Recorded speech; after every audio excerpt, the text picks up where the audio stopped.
नमस्कार। लेख तपाईको स्वर मेरो कार्यक्रमबाट म सुस्मिता बस्नेतको तपाईलाई स्वागत छ। आजको श्रृङ्खलामा शिवा आर्यले पठाउनु भएको लेख वाचन गर्दैछु। उहाँको लेखको शीर्षक छ बन्दीपुरका 22 घुम्ती। तपाईले आफूले लेखेका लेख र जीवनमा भोगेका तीता मीठा अनुभव, कथा, कविता या शायरी या सृजनात्मक रचनाहरू कसैले वाचन गर्दै हुन्थ्यो जस्तो लागेको छ भने मलाई पठाउनुहोस्, म अवश्य वाचन गर्नेछु।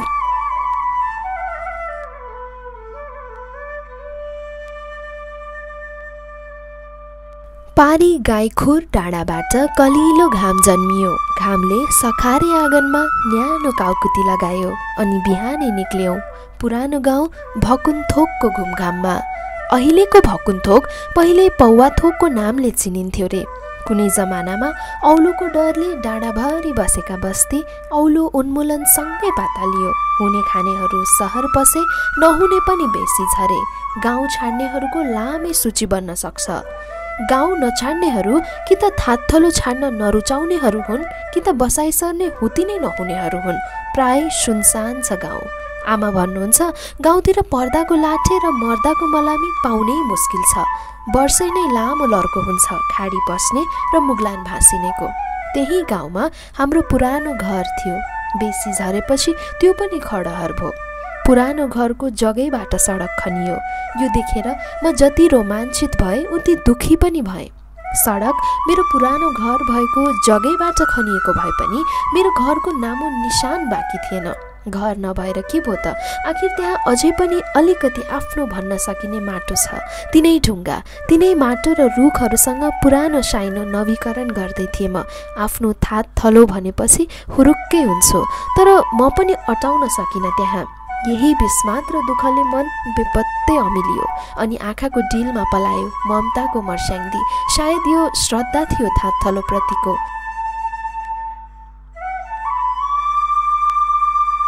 त्यहाँ मेरा स्मृतिका हरेक चिजहरू अझै उस्तै छन्। दामगाडीको चौतारो र सानोमा लुकामारी खेल्दा खसेको खिराको रुख पनि तिनैले जिस्काएको महसुस हुन्छ त्यहाँ पुग्दा। चकचक र उपद्रवको सीमा थिएन।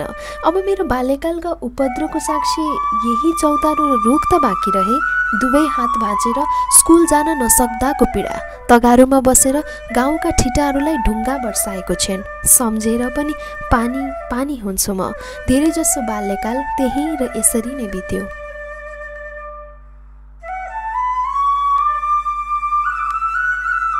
बिस्तारै सुविधा गाउँ पस्यो। गाउँलेहरू उहिल्यै सहर छिरे सुविस्ता खोज्दै।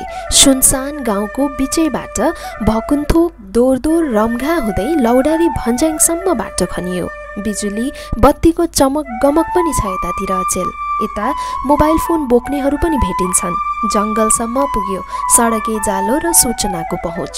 गाउँका पुराना घरहरू भने घोडोमुन्टो जोत्दैछन् पिँढीमा। काल पर्खदैछन् आँगनमा। कतिले हर्लेन टाट खाइसके उहिले। म ती घरका आँगनबाट कराउँछु। नौला पौला अनुहार निस्कन्छन् पुराना घरबाट। चिने जानेका मेरा दौतरीहरू अरब पसेका रे। नयाँ अनुहारका नयाँ मान्छे निस्किए घरबाट। आफ्नै गाउँमा पनि बिरानो भइएछ। धेरै खै खबरीपछि भेटियो जङ्गे लाहुरे। जङ्गे त जुङ्गे लाहुरे पो बनेछ। उसको जुङ्गाभित्र विदेशी नोकरीको दम्ब थियो। बेला बेलामा जुङ्गा ताउ लगाउन भुल्दैन ऊ अधमरो नेपालीमा निकै बेर गफियो मसँग। बालपनको इतिहासलाई वर्तमानमा ओह्रालेर निकै बेर जिस्क्यौँ हामी। मैले धेरै परिवर्तन देखेँ जङ्गेमा, तर पनि उसको हँसाइमा बालपनको झझल्को छर्दै थियो। सायद जङ्गेमा परिवर्तन नआएको यही हाँसो मात्रै थियो।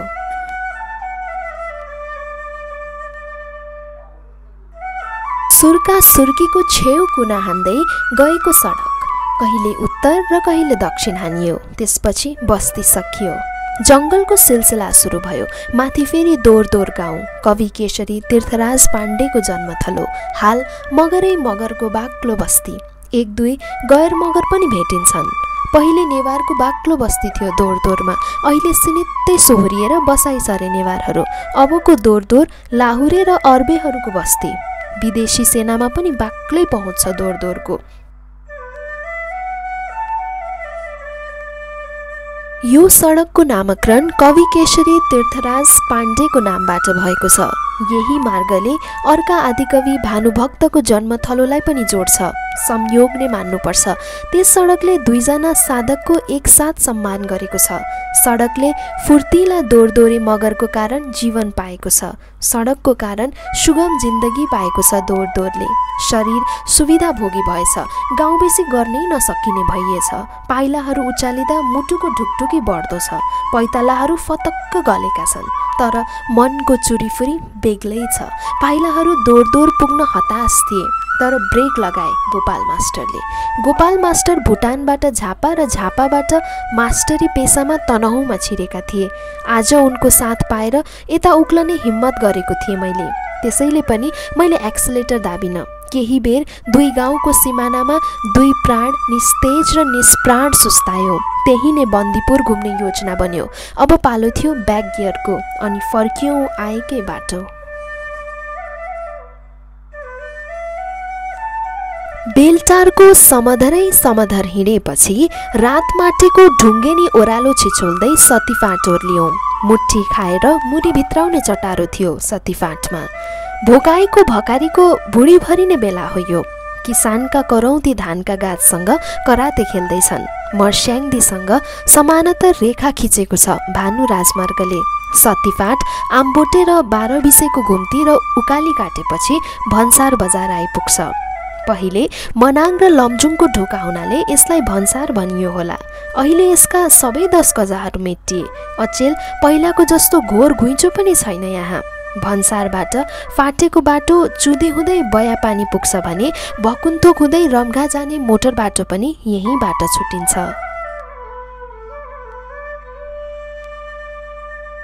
हामी डुम्रेमा छौँ। डुम्रे चुदीको काठमा छ। बन्दीपुरे पहाडको फेदीमा छ डुम्रे। पहिलाको भन्सार रमझम पनि यतै बसाइसरेको छ। त्यसैले डुम्रेको तामझाम बेग्लै छ, न्याय झ्याइ अर्कै छ। बन्दीपुरे मोटरमा चढेपछि पिप्लेबाट पोखरा जाने सडकलाई दायाँ छाडेर दक्षिण पश्चिमतिर उकालियौँ।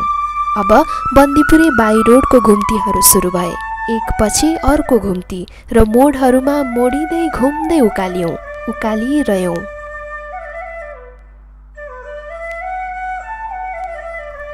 बन्दीपुरे पाखोलाई दिनको जवानीले छोइसकेको छैन। घामको न्यानो रापले रातको चिसो पखालिसकेको छैन। शीतले भिजेको घाटु र खरुहरू अझै ओभाइसकेका छैनन्। बाटो किनाराका टाकीका फूलहरू हामीसँग जिस्कन खोज्छन्। मोही खान बसेका झ्याल झ्यालसम्म आइपुग्छन् टाकीका फूलहरू। बाटो वरपर कोदो खेती फस्टाएको देखियो। सायद यताको दसैँ तिहार कोदोमै हुन्छ होला। छपेलीहरू दसैँको मासु कोदाको झोलसँग निल्छन् होला। नाकका पोहराले पिउँछन् बिजुली पानीको सुगन्ध। किन छपेली भएर जन्मिनस् त? मनले धिक्कार्छ। कोदोको परिकार किन बन्दैनन् तेरोतिर? हुन पनि कोदोमै त छ जीवन, यसैको झोलमा त छ जीवनको सार्थकता। कोदोमै हुन्छ मेरो घ्याम्पे बुद्धि। हामी 80 हेक्टरमा फैलिएको बाख्रा अनुसन्धान केन्द्रमा उक्लियौँ। यो केन्द्रले ग्रामीण आयस्तर उकास्नमा अहम भूमिका खेलेको छ। बाख्रा पनि यतै पचाउने, झोल पनि यतै। जाल भन्ज्याङतिर जाँदै गरेको एकजना सैनिक भाइको टिप्पणीले धेरै हाँस्यौँ। एक हल्के मेलो।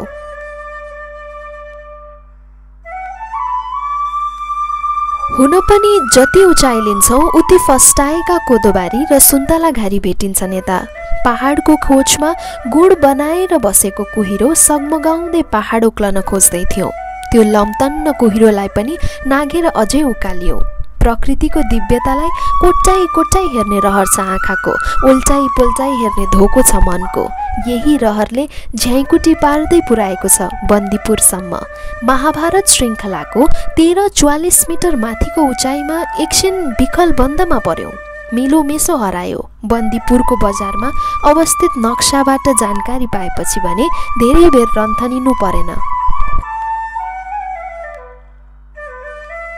बन्दीपुर 18औं शताब्दीमा भक्तपुरबाट बसाइ सरेर आएका नेवार, रैथाने बाहुन, छेत्री र जनजातिको मिश्रित थलो हो। परम्परागत शैलीको भक्तपुरे कालीगण्डकी काठमाडौँ उपत्यकासँगै मिल्दोजुल्दो वास्तुकला, बजार बीचको पेगोडा शैलीको विन्ध्यवासिनी मन्दिर, खड्गदेवी मन्दिर, ऐतिहासिक पद्म पुस्तकालय र मनमोहक होटल रेस्टुरेन्ट हेर्दैछन् हाम्रा आँखाहरूले।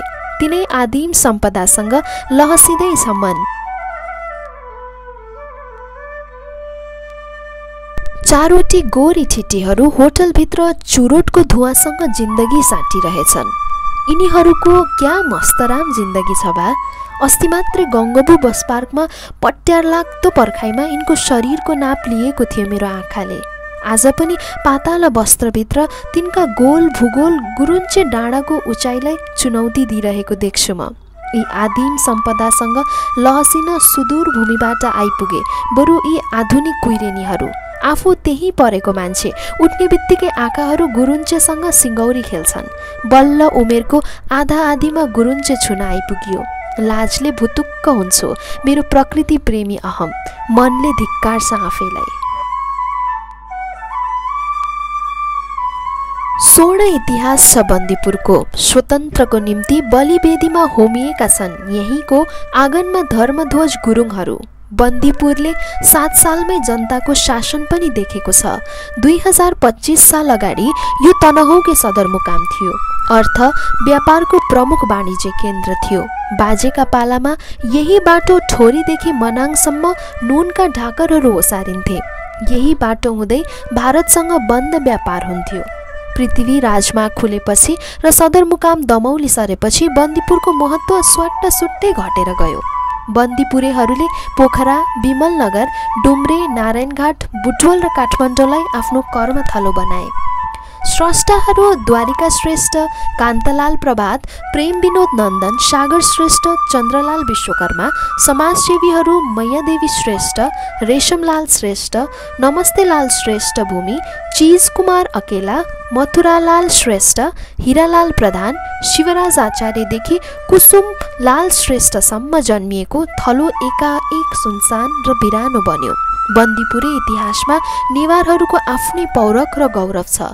देश विदेशका उच्च ओहदामा छन् बन्दीपुरेहरू। ऐतिहासिक पद्म पुस्तकालय हुँदै बजारको कुइनेटोबाट पश्चिम लम्क्यौं। जापानी सहयोगमा सञ्चालित नोट्रेडियम स्कुलको प्राङ्गणमा आफ्ना बाबु नानीहरूसँग मुस्कुराउँदै गरेका अभिभावकहरू देख्छु। म उनीहरूको आँखामा नोट्रेडियम प्रतिको उच्च भरोसा र आफ्ना नानी बाबुको उज्जवल भविष्यको सङ्कल्प एकैसाथ पढ्छु। तनहुँकी जेठो मावि बन्ने सौभाग्य पाएको भानु मावि पनि बन्दीपुरमा गुरुञ्चेको फेदीमा अवस्थित छ। विद्यालयको आँगनमा भानुभक्तको अर्धकदको शालिग र गणेशको मन्दिर आफ्ना बाबुआमाको सम्झनामा बनाइदिएका छन् बन्दीपुरेले। निकै पितृप्रेमी पनि ठहरिए बन्दीपुरेहरू। हामी विद्यालयको आँगनको फलैचामा ज्यान फालेर सुस्तायौँ। पहाडी स्याटले शरीर सेकायौँ। दिनभरिको थकान चम्पत भयो। भानुमाविको छेउैबाट थानीमाई मन्दिरतिर उक्लदा बन्दीपुरे स्लेटको चिरिच्याट्ट बाटो ठडियो। लाग्यो राम्रै सदुपयोग भएछ बन्दीपुरे स्लेटको। तर कठै 20 पाइला नहिँड्दै स्लेटको राजमार्ग सकिएर ठाडो उकालोमा सिमेन्टेड खुड्किलाको सिलसिला सुरु भयो। सल्लाका पातमा चिप्लदै अक्करे ढुङ्गासँग सिगौरी खेल्दै ठाडो उकालोमा उक्लिरह्यौँ। अक्करका ढुङ्गामा प्रशस्त अबिरका टाटाहरू भेटिए। ढुङ्गा पूजनमा सायदै जित्लान् अरूले नेपालीलाई। यस अर्थमा पनि सच्चा प्रकृति पूजक हुन् नेपालीहरू। उसो त बन्दीपुर धार्मिक तथा सांस्कृतिक परम्परामा तनहुँमै अग्रणी पनि मानिन्छ। पुरानकोट उक्लदा पैताला पोल्यो, खुट्टा लुलुक्कियो, गोडाहरू उकालो चढ्न हिम्मतै गर्दैनन्। 3-4 बिसौनीपछि बल्ल परानै फालेर पुरानकोट उक्लियौँ। परानै फ्याँकेर उक्लन पर्ने हुनाले पुरानकोटलाई परानकोट भन्दा सायद फरक नपर्ला। थानीतिर उक्लदा बारम्बार छिम्काको लेकलाई फर्केर हेरे। उफ, छिम्काको लेकको दिनभरि दर्शन गर्नै पाइएन। जसलाई नजिकबाट हेर्ने धोका थियो उसैलाई घुम्टोभित्र लुक्नु पर्ने नयाँ दुलही जस्तो। मसँग के को लाज मान्नु पर्ने थियो र छिम्काले? हुने भए कुहिरोसँग कुस्ती खेल्ने थिए। छिम्काको छेउ आउनै नसक्ने गरी पछारिदिन्थे मोरोलाई। पुरानकोटबाट पो देखिँदो रहेछ प्रकृतिको दिव्यता, बन्दीपुरको लालिमा अनि सतीफाट र चुदीफाटको भव्यता। खोज, बेसी र टारहरू निहाली निहाली हेऱ्यौँ। तल नागबेली नीलो मर्स्याङ्दीको कञ्चन प्रभा देखिन्छ, जसले गोर्खा र तनहुँ छुट्याएको छ। त्यहीबाट गोर्खाको ठूलो भूभाग देख्न सकिन्छ। सल्लाको एकोतार सङ्गीत, पर भालेको उत्याउला हुङ्कार र पुरानकोटको अर्को पाटोमा फिल्म सुटिङको हाई हुईको टङ्गारो सुनिन्छ। छानो नभएको थानीको घण्टाहरू हल्ल्यायौँ र पुरानकोटको उपेक्षित देवहरू ढोग्यौँ। ईश्वर पूजनमा भने मास्टर साहबको रुचि कमै देख्छु। सायद उनी ढुङ्गामा ईश्वर भेट्दैनन्। हावाले कमिजको पाताला फेरहरू छिछोलेर कठोर छालामा सिङ ज्वरो दल्न आइपुग्यो। हामीलाई हिमाली स्याटको बेग धान्न धौँ धौँ पर्यो अनि बजारतिर झर्यौँ। भानुमाविकै आँगनबाट एउटा धुलौटे बाटो हुँदै केही बेर ओह्रालियौँ। सो बाटो पौवा, चुनडाँडा, पिप्ले र सुखौरासम्म पुग्छ। माथि अक्करे पहाडको थाप्लोमा निर्देशक किशोर राणाको टिमले गर्दैछ एक्सन र कट। पेटमा केही कैद गर्ने सोचाइले लम्क्यौँ बजारतिर। 70 काटेका 2 जना बुढाहरूसँग केही बेर कुराकानी गरियो। म्याग्दीतिरबाट बसाई सरेर आएका र बन्दीपुर नै पुर्खौले थलो भएका बुढाहरू बन्दीपुरको जिउँदो जाग्दो इतिहास रहेछन्। बन्दीपुरेहरूले भुले बन्दीपुरलाई। बन्दीपुरे घाम पानी थाप्लोमा थापेका बुढाहरूको गुनासो थियो यो। अकेला मास्टर वर्षमा 2-3 चोटि झुल्किन्छन्। कोही वर्षमा मुस्किलले एकचोटि आउँछन्। 7 सालदेखि 64 सालसम्म र शहीद धर्मध्वजदेखि अहिलेको बन्दीपुरेको दैनन्दिनीसम्म बन्द किताब झैँ खुले बुढाहरू। त्यही घर हो अकेला मास्टरको। अचेल क्याम्पसका विद्यार्थीहरू बस्छन्। टुरी खेल पारीको रातो घर देखाउँछन् बुढाहरू। बन्दीपुरेलाई आइपर्दा राम्रै सहयोग गर्छन् रे बन्दीपुरे अकेलाले। अकेला मास्टर बन्दीपुरको दुःख सुखका बिसौनी हुन्। यो पनि बुढाहरूकै भनाइ थियो। बन्दीपुरेले राजधानी लगायत विभिन्न शहरहरूमा बसेर गाउँको विकास र उत्थानमा निकै गरेको देखिन्छ। त्यही पनि आफ्नो थातथलो चटक्कै नछाडिदिए राम्रो हुने थियो। बुढापाकाहरूको आशय यही थियो। टुडीखेलबाट पारी गोर्खा र लमजुङ हिमाल हेऱ्यौँ र टुडीखेल तलको छङ्गा छुरे भिरहरू निहाल्यौँ। फेरि एकपटक मर्स्याङ्दीको सौन्दर्यमा चुर्लुम्मै डुब्यौँ। गोर्खाको च्याङ्ली र गाईखुर पनि निहाल्यौँ त्यहीँबाट। टुडीखेलका छेउमा बन्दीपुर रिसोर्ट पनि थियो। पेटमा भोकको आगो दन्दनी बलिरहेको थियो। दुब्ला गोजीहरूले त्यसको महँगो मेनु धान्ला नधान्ला गेटबाटै फर्क्यौँ र लाग्यौँ सस्तो मस्तो रेस्टुरेन्टको खोजीमा। नोट्रेडियमको शिक्षक छात्रावासमा अर्का झापाली अछुत उप्रेती भेटिए। उनको कोठामा केही बेर सुस्ताएपछि फर्कने हतारोमा जुट्नु पर्यो हामीलाई। कत्रो रहर थियो बन्दीपुरे उकाली ओह्राली गर्न। कति धोको थियो कोण कोणबाट बन्दीपुरलाई निहाल्न। बन्दीपुरका सुमधुर रातहरूसँग जिस्कन। बन्दीपुरे सिरोटेसँग सिङौरी खेल्न। अनि बन्दीपुरे संस्कृतिसँग मितेरी गाँस्न। दिन ढल्कदै गर्दा रहरहरू पनि चकनाचुर हुँदैछन्। अनन्त फर्कनु सिवाय अर्कै विकल्पै थिएन। बेलुकी बन्दीपुरको नागबेली ओह्रालोको घुम्तीहरू गन्दै फर्क्यौँ। घाम पर मिर्लुङकोटको पोल्टामा सुस्ताउने तर्खरमा थियो।